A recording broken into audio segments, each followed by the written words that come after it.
다시 한번 제가 선포합니다. 행복하십시오. 성령 충만하십시오. 아멘. 방금 읽은 말씀은 사울이 예수님을 만난 직후에 살아가는 이야기입니다. 열심히 다닙니다. 예수님을 전합니다. 고생도 합니다. 오늘 말씀을 읽어보면 사울 곁에서 사울보다 더욱 열심히 움직이는 분이 계십니다. 주님이십니다. 예수 그리스도. 함께 하시는 주님, 함께 하시는 주님. 사울 곁에 계시고 사울을 지키시고 사울을 떠나지 않는 주님의 모습을 발견할 수가 있습니다. 여러분, 우리가 살면서 주님께서 나와 함께 하신다는 사실을 잊을 때가 한두 번이 아닙니다. 주님께서 나를 지키고 있다는 사실을 기억하지 못할 때가 참 많습니다. 그러나 주님은 당신과 함께 계십니다. 그리고 당신을 지키고 계십니다. 그리고 당신을 위한 새로운 길을 열고 계십니다. 오늘은 사울과 함께 계신 주님의 모습을 묵상하면서 우리를 향한 예수님의 사랑을 선포하길 원합니다. 여러분, 20절 말씀 함께 읽겠습니다. 20절 말씀 함께 시작.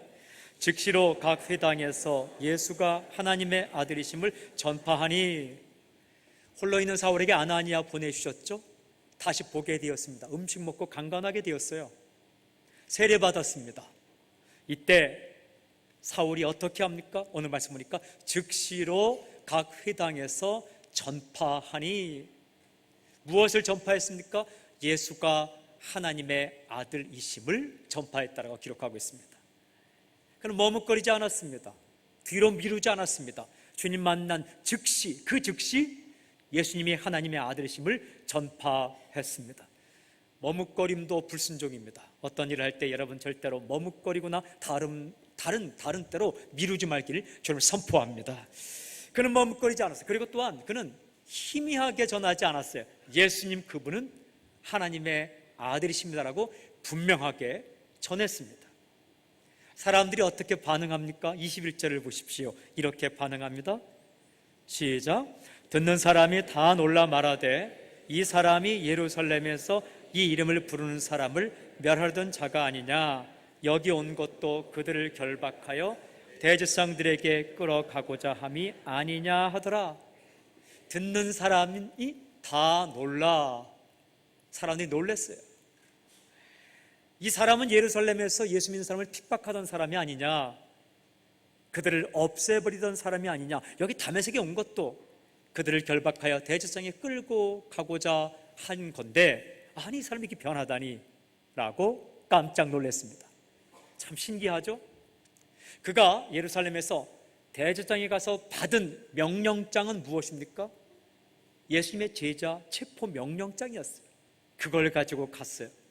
그런데 놀라운 것은 예수님은 그 체포 명령장 대신 무엇을 준비했습니까? 복음 선포 명령장을 준비하셨어요. 그래서 다메섹으로 가는 도중에 그 명령장을 사울에게 주었고, 사울이 지금 회당에서 무엇하고 있습니까? 복음을 선포하고 있습니다. 저는 말씀 묵상할 때 회당에서 예수님을 증거하는 이 사울을 보았을 때 주님의 마음이 어땠을까? 감동을 받았을 것입니다. 흐뭇하셨을 거예요. 얼마나 기쁘셨을까? 인생을 살면서 승리할 수 있는 비결이 있습니다. 주님이 보실 때에 흐뭇한 행동을 하는 것이 인생 승리의 비결입니다. 주님께서 바라보셨어요. 이때부터 주님께서 다메섹 도상에서 사울을 만나고 사울이 힘들고 어려울지라도 주님을 전하면서 살아갈 때부터 주님은 어떻게 하시는가? 떠나지 않습니다. 사울과 함께 계십니다. 함께 계시는 주님, 그 주님께서 무엇을 하시는가? 22절 보십시오. 이렇게 기록되어 있습니다. 22절 함께 시작. 사울은 힘을 더 얻어 예수를 그리스도라 증언하여 다메섹에 사는 유대인들을 당혹하게 하니라. 함께 하시는 주님께서 첫 번째로 어떻게? 힘을 주심. 성경에 기록되어 있죠. 사울은 힘을 더 얻어 라고 기록하고 있습니다. 여러분, 파워, 힘은 얻는 거예요. 누구에게? 주님으로부터 얻는 것입니다. 어디로부터? 하늘로부터 얻는 것입니다. 독수리가 날개치며 올라감 같은 새 힘은 주님으로부터 얻어서 가지는 거예요. 배워서 가지는 거 아닙니다.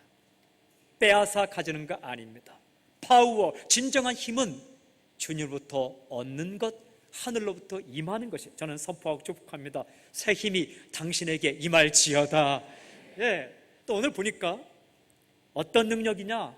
성경이 정확하게 사울은 힘을 얻어 예수를 그리스도라 증언하는 힘을 얻었다. 증언이란 말은 헬라어로 슌비바손이란 말합니다. 쉬운 뜻이에요. 흩어진 것을 모으다라는 뜻이에요. 우리말에 이런 속담이 있죠. 구슬이 서말이라도 꿰어야 보배다.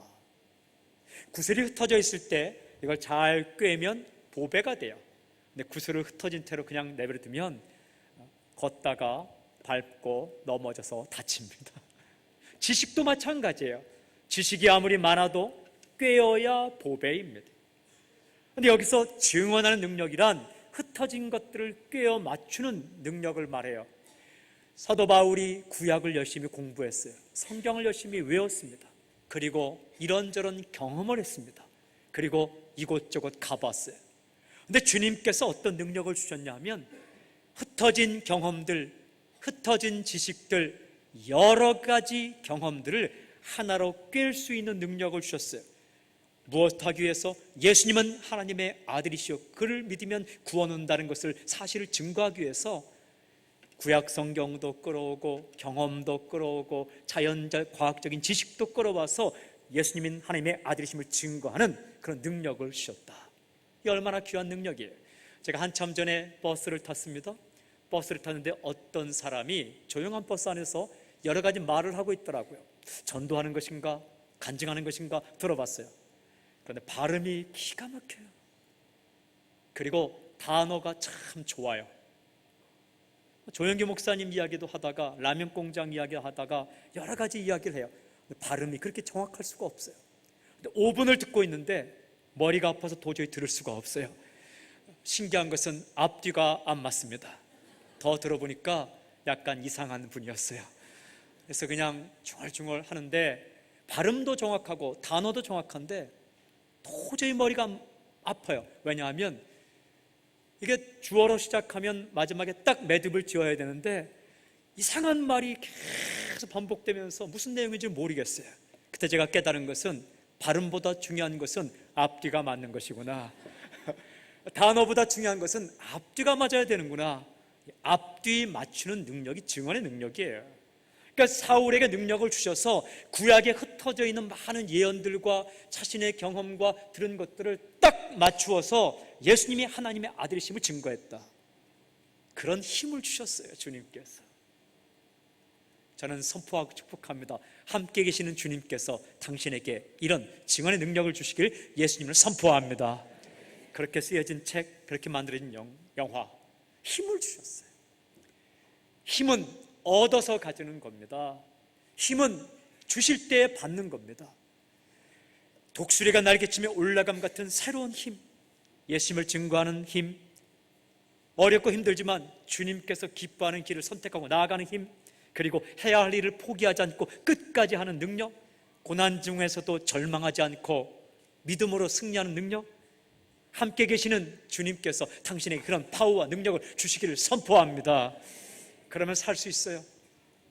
그러면 조건이 어려워도 상황이 어려워도 힘있게 살아갈 수가 있습니다. 이렇게 살아가는 사울을 사람들은 어떻게 하는가? 23절 보십시오. 이렇게 대하죠. 함께 읽겠습니다. 시작. 여러 날이 지남에 유대인들이 사울 죽이기를 공모하니 사울을 죽이고 싶었다라는 거예요. 오늘 보니까 여러 날이 지남에라고 기록하고 있어요. 여러 날은 도대체 얼마만큼의 기간이냐? 3년입니다. 3년. 짧은 기간이 아닙니다. 갈라디아서 1장 16절부터 18절까지 보면 사울이 자기 인생을 이렇게 간증할 때에 이렇게 고백합니다. 그의 아들을 이방에 전하기 위하여 그를 내 속에 나타내시기를 기뻐하셨을 때에 다메섹 가다가 만났죠.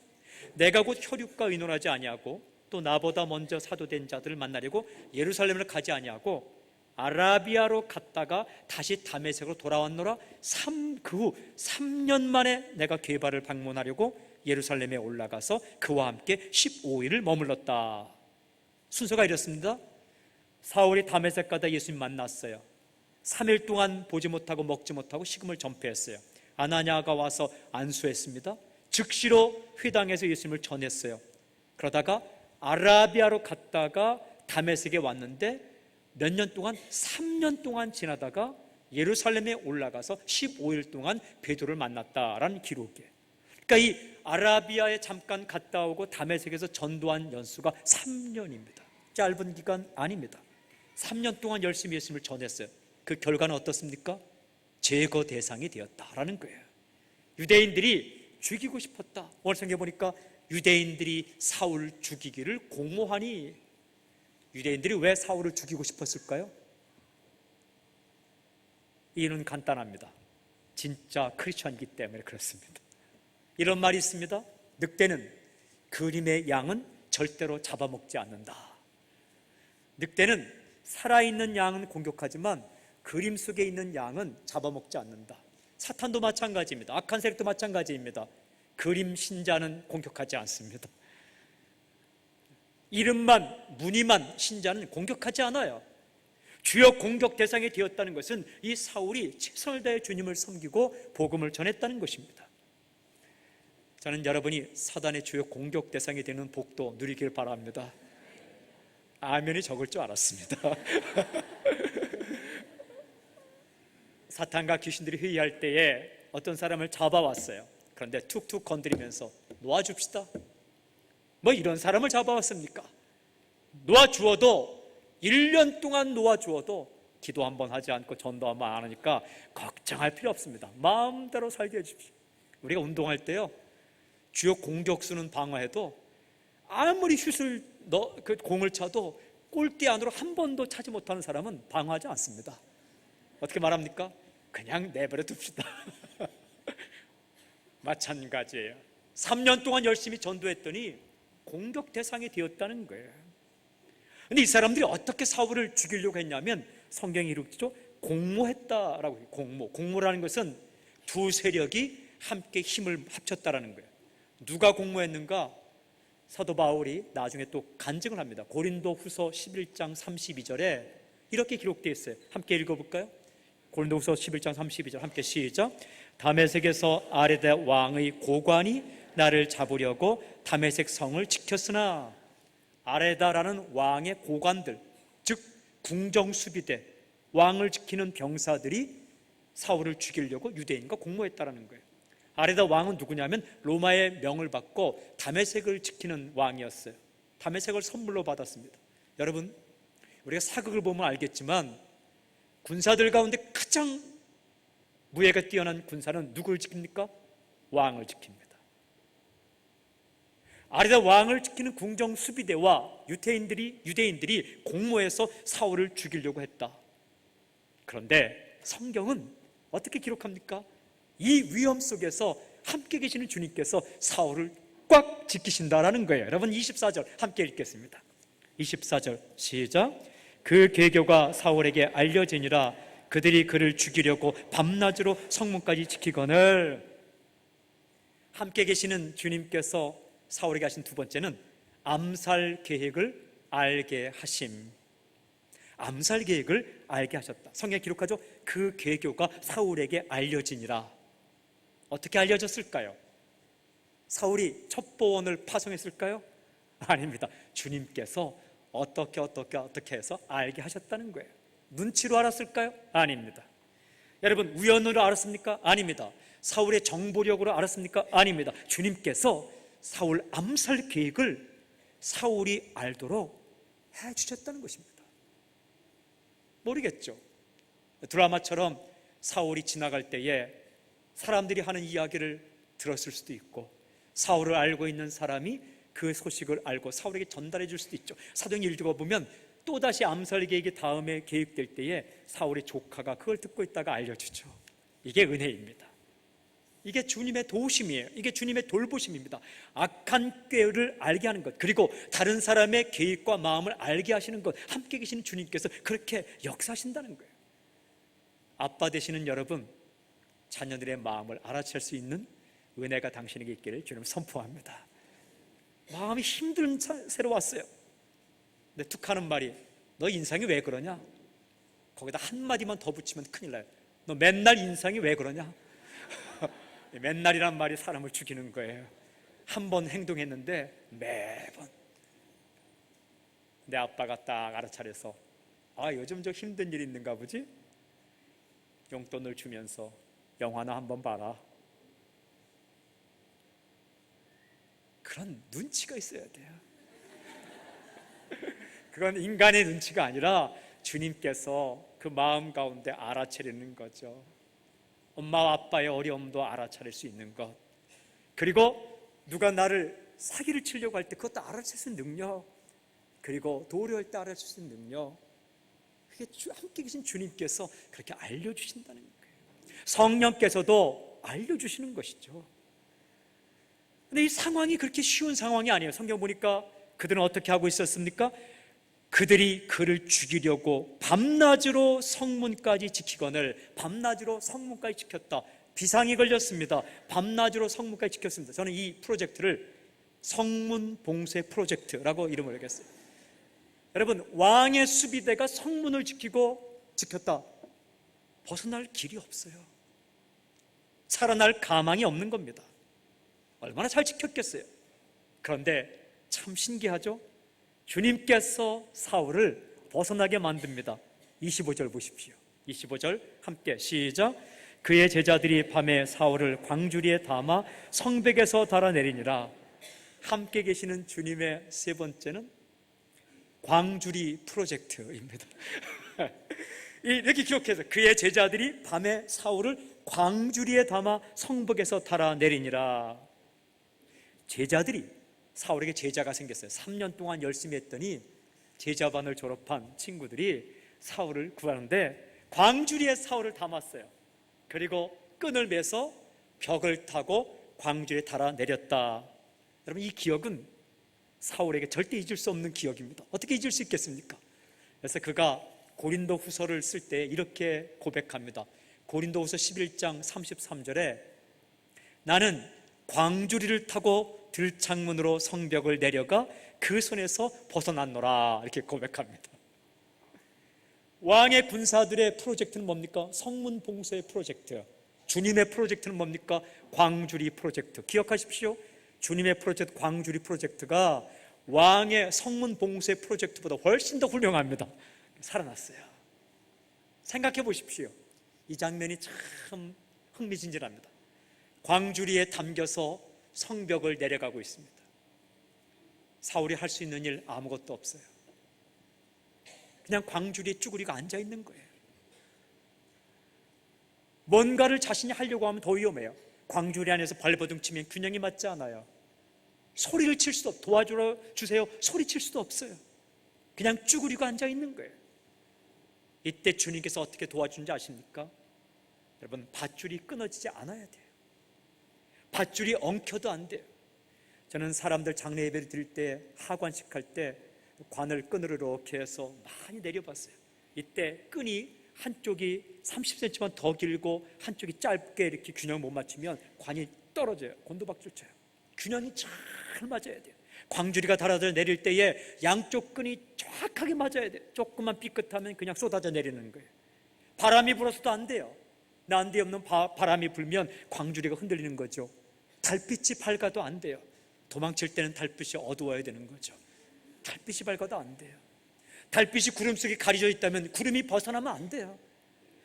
이게 모든 게 맞아야 도망칠 수 있는 거예요. 숨죽여 있는 밤, 그때 주님께서 바람도 막아주시고 달빛도 막아주시고 균형도 맞게 해주시고, 달아내리는 사람이 힘이 빠지면 안 돼요. 여러 가지 지켜주시면서 사울이 멋있는 모습은 아니지만 광주를 타고 다메섹을 탈출하는 거죠. 우리가 살아가다 보면 때로 그럴 때가 있습니다. 나는 아무것도 할 수 없을 때가 있어요. 아무것도 할 수 없을 때가 있어요. 도리어 내가 몇 마디 하면 변명이 되는 것 같고, 내가 뭘 하려고 하면 더 손해를 보게 되고, 그때에 주님께서 지켜주십니다. 주님은 함께 계시고 반드시 그를 지키십니다. 주님이 함께 하셨어요. 그런 이야기가 성경에 참 많아요. 출애굽기 2장을 읽어보면 모세 이야기가 나오죠. 일명 갈대상자 프로젝트가 나옵니다. 이 애굽 왕 바로가 이런 명령을 내립니다. 이스라엘 백성들 가운데 남자아이가 태어나면 다 죽여라, 여자아이만 살려주라. 시프라와 부하라는 산파가 이 명령을 어기고 남자아이를 살려줍니다. 그때에 모세도 있었어요. 모세가 태어났는데 그 부모가 보니까 참 아이가 아주 아름답게 생겼어요. 그래서 석 달 동안 숨겨서 키웁니다. 소리가 나가면 안 돼요. 석 달 정도 키우니까 이 아이가 몸집이 커지고 도저히 숨겨서 키울 수가 없어요. 그래서 어떻게 합니까? 갈대로 상자를 만듭니다. 역청을 발라서 방수 처리합니다. 그리고 상자에 3달밖에 안 된 아이를 누입니다. 그리고 그 상자를 어디에 갖다 놓습니까? 갈대숲 속에 갖다 놓습니다. 그리고 그 누나를 시켜서 이렇게 보게 합니다. 그 누나가 보고 있을 때 그 갈대숲 속에 있는 이 상자를 어떻게 합니까? 물살이 세게 오면 안 됩니다. 바람이 불면 안 됩니다. 떠내려가면 큰일 납니다. 그런데 고요한 중에 애굽 왕 바로의 딸 공주가 목욕을 하러 나왔다가 발견합니다. 애굽 왕에게 딸이 몇 명이나 있겠습니까? 굉장히 많습니다.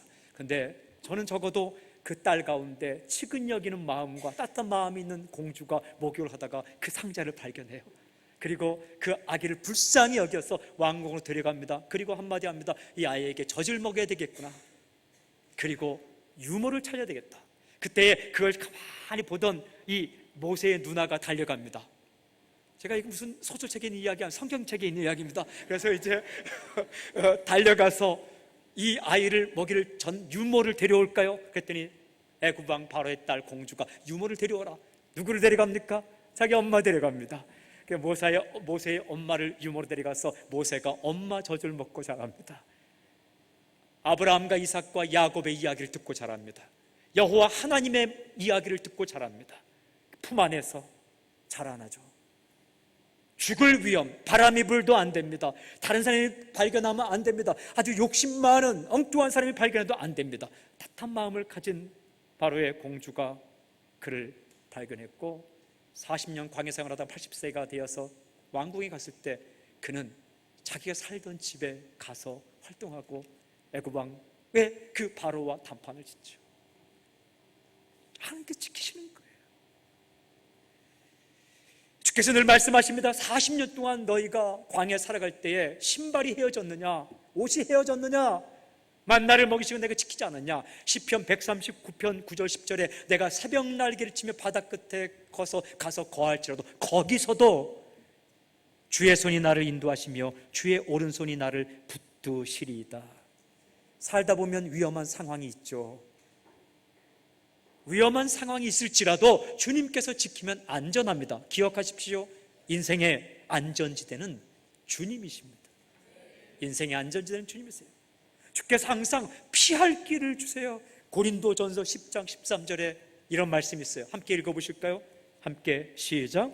사람이 감당할 시험 밖에는 너희가 당한 것이 없나니 오직 하나님은 미쁘사 너희가 감당하지 못할 시험 당함을 허락하지 아니하시고 시험 당할 즈음에 또한 피할 길을 내사 너희로 능히 감당하게 하시느니라. 아멘. 어려운 일을 만나도 감당할 만한 어려움을 주시고 또 그 어려움 만나면 하나님께서 피할 길을 주신다. 그래서 사도 바울이 다메섹에 도망쳤어요. 어디로 갑니까? 예루살렘으로 갑니다. 3년 만에. 여러분 26절 읽겠습니다. 26절 함께 시작. 사울이 예루살렘에 가서 제자들을 사귀고자 하나 다 두려워하여 그가 제자담을 믿지 아니하니. 사울이 예루살렘에 가서 몇 년 만에 갔습니까? 떠난 지 3년 만에. 근데 보면 완전 딴 사람이 되었습니다. 3년 만에. 사람이 딴 사람으로 변하면 어떤 행동을 하는지 아십니까? 만나고 싶은 사람이 달라집니다. 이 사울이 예루살렘에 올라가서 누구를 만나고 싶어 합니까?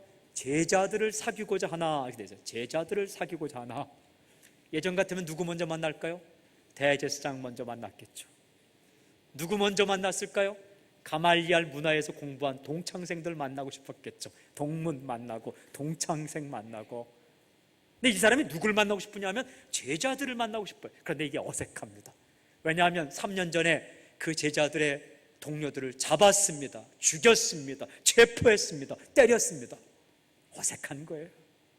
사울도 어색하고 제자들은 어색함을 넘어서 성경에 기록되어 있습니다. 어떻게 기록되냐? 다 두려워하여 그가 제자됨을 믿지 아니하니.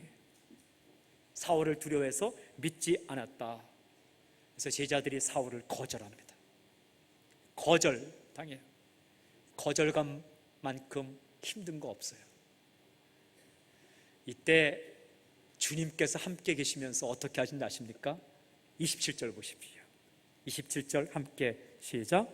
바나바가 데리고 사도들에게 가서 그가 길에서 어떻게 주를 보았는지와 주께서 그에게 말씀하신 일과 다메섹에서 그가 어떻게 예수의 이름으로 담대히 말했는지를 전하니라. 아멘. 함께 하시는 주님께서 네 번째는 바나바를 보내주심. 바나바를 보내주셔서 바나바가 데리고 가서 사울을 그 사람에게 소개합니다. 다메섹 교회는 아나니아를 보내주셨어요. 예루살렘에서는 바나바를 보내주셨어요. 바나바가 어떤 사람인지 아십니까? 좋은 사람입니다. 사도행전 11장 24절에 보면 이렇게 기록되어 있어요. 사도행전 11장 24절, 바나바는 착한 사람이요 성령과 믿음이 충만한 사람이라 이에 큰 무리가 주께 더하여서. 바나바 한마디면 믿을 만한데 바나바가 사울을 데려가서 이 사람 보증합니다. 그래서 제자들과 친구가 되게 하세요. 이 참 사람 한 명 만나는 것이 그렇게 중요합니다. 제가 한 번은 어떤 사람을 중매했습니다. 남자와 여자를 중매했어요. 근데 그때 아주 어릴 때에 갓난 아기를 좀 데리고 나갔어요. 제 아이죠. 왜냐하면 제 아내도 함께 갔어야 되니까 중매하는데, 이 아기가 있으면 중매할 때에 선볼 때에 분위기가 참 따뜻해지더라고요. 이 어색한 분위기를 그렇게 따뜻하게 만들 수가 없어요. 아기가 엉알엉알하면 하다가 그 아기를 보는 얼굴이 얼마나 환해집니까? 그러면 예뻐 보이죠. 예뻐요. 그렇게 예뻐요. 또 아이를 보면서 하는데 남자의 모습이 얼마나 부드럽습니까? 둘이 결혼했습니다.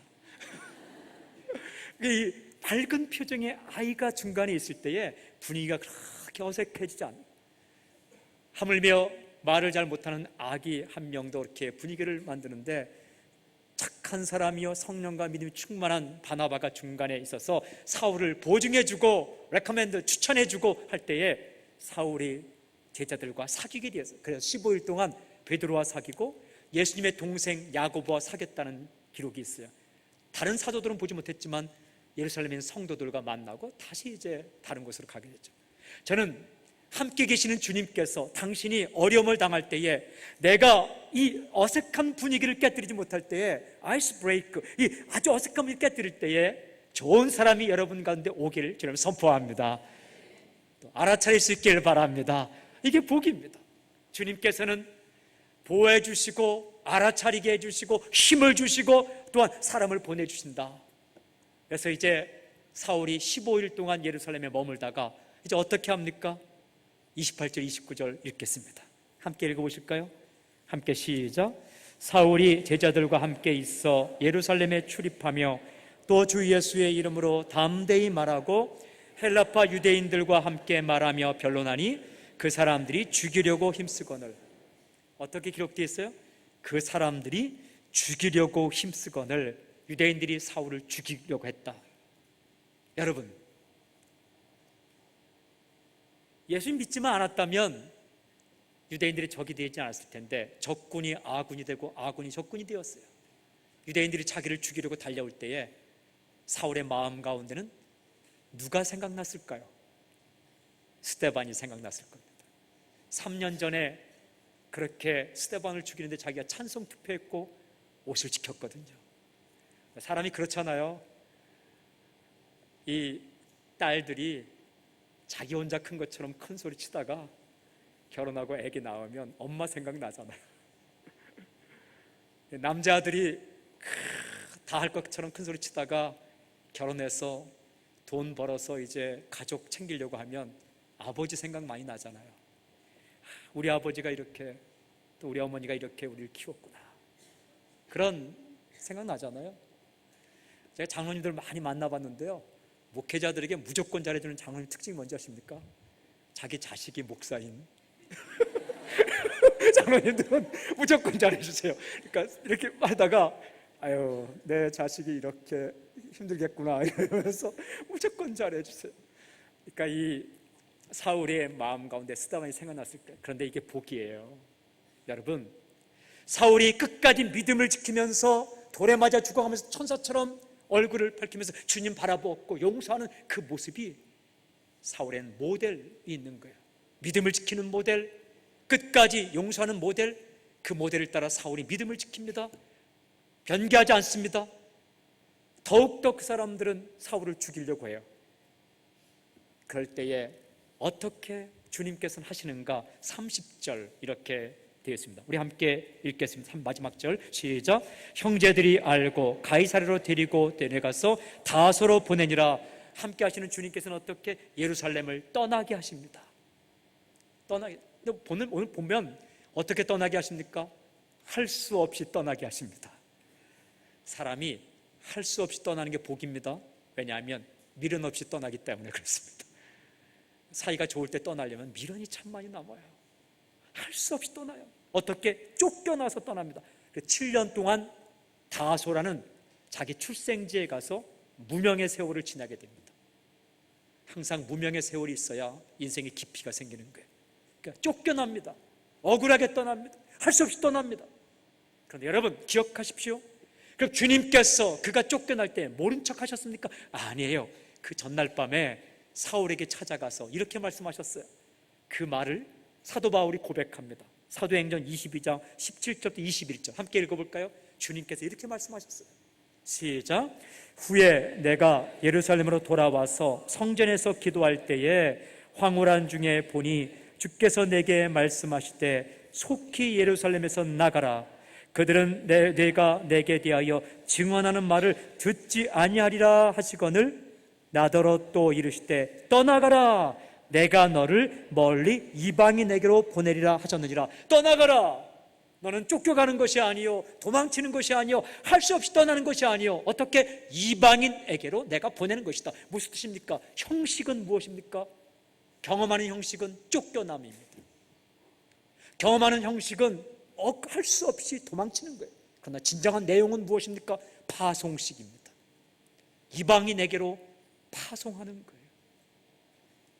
대대적인 음악과 대대적인 박수는 없지만 쫓겨나듯이 한밤중에 도망치듯 가지만 주님께서는 어떻게 위대한 파송식을 하는 거예요. 이방인 전도를 위해서 사울을 파송하고 있습니다. 살다 보면 우리가 이럴 때가 있어요. 할 수 없이 이 사람을 떠날 때가 있어요. 그거는 할 수 없이 그 사람 떠나는 게 아니라 새로운 다른 사람에게로 파송되는 겁니다. 어쩔 수 없이 이 일을 그만둘 때가 있어요. 그것은 다른 새로운 일을 맡는 사명을 얻게 됩니다. 어떨 때는 이곳을 떠날 때가 있어요. 그러나 다른 곳으로 파송되는 거예요. 마찬가지로 우리가 이 땅을 완전히 떠날 때가 있어요. 죽음이라고 말하죠. 여러분, 멋지게 죽는 사람은 거의 없습니다.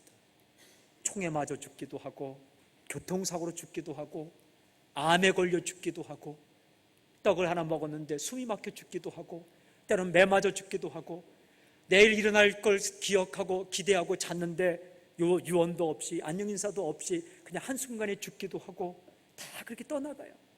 그런데 그것은 무엇입니까? 하늘나라라는 곳으로 가는 거예요.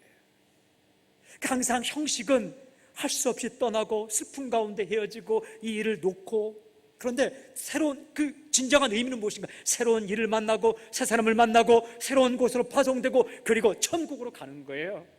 주님께서 함께 하시면 절대 우리를 억울하게 떠나게 하고 망하게 하고 놓게 하는 게 아니에요. 새로운 일을 주고 새 사람을 만나게 하고 새로운 곳으로 가게 하고 새로운 것을 경험케 하는 거죠. 그러므로 사랑하는 여러분, 익숙한 사람을 떠나서 새로운 사람 만날 때에 걱정하지 마십시오. 익숙한 곳, 사랑스러운 곳, 그곳을 떠나서 새로운 곳으로 가야 할 때 염려하지 마십시오. 그리고 여러분, 내가 이 땅을 떠날 때도 절대 염려하지 마십시오. 천국으로 가는 겁니다. 그리고 사람들이 당신을 억지로 밀어낼 때에도 염려하거나 걱정하거나 억울해하거나 밀어두지 마십시오. 새로운 사람이 만날 기다리고 있고, 새로운 일이 기다리고 있고, 새로운 사명이 기다리고 있고, 당신을 새로운 곳에서 환영할 것입니다. 그것이 미션이요, 그것이 파송이요, 그것이 사명입니다. 사울이 그렇게 쫓겨나는 형식을 가졌지만 진정으로 파송식을 하고 있는 거예요. 주님께서는 그렇게 새로운 사명, 새로운 곳, 새로운 일, 새로운 사람을 만나게 하셨습니다. 그분이 주님이세요. 그러므로 주를 만난 이후에는 억울함도 없고, 슬퍼한 일도 없고, 망하는 일도 없고, 사방으로 우겨쌈을 당하여도 우리가 절대 망하지 않는 거예요. 로마서 8장 35절부터 39절에 사도 바울은 이렇게 고백합니다. 누가 우리를 그리스도의 사랑에서 끊으리요? 환난이나 곤곤이나 곤고나 박해나 기근이나 적신이나 위험이나 칼이랴. 기록된 바 우리가 종일 주를 위하여 죽임을 당하게 되며 도살당할 양같이 여김을 받았나이다 함과 같으니라. 그러나 이 모든 일에 우리를 사랑하신 이로 말미암아 우리가 넉넉히 이기느니라. 내가 확신하니 사망이나 생명이나 천사들이나 권세자들이나 현재일이나 장래일이나 능력이나 높음이나 기품이나 다른 어떤 피조물이라도 우리 주 그리스도 예수 안에 있는 하나님의 사랑에서 끊을 수 없으리라. 끊을 수 없으리라. 사랑하는 여러분, 주님은 당신과 지금도 함께 계십니다.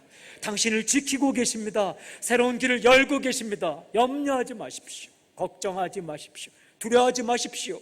해야 할 일이라면 하십시오. 가야 할 길이라면 가십시오. 보내시는 곳으로 가십시오. 주님께서는 길을 열고 계시고, 당신에게 알려주시고 힘을 주시고 길을 여시며, 또한 당신에게 새로운 사람, 새로운 일, 새로운 것을 맡기시면서 위대한 일을 준비하고 계십니다. 주님은 당신을 한 번도 떠나지 않고 함께 계셨고 함께 계실 것이고 지금도 당신과 함께 하십니다. 그 주님과 함께 승리하는 당신이 되기를 지금 선포합니다. 기도하겠습니다.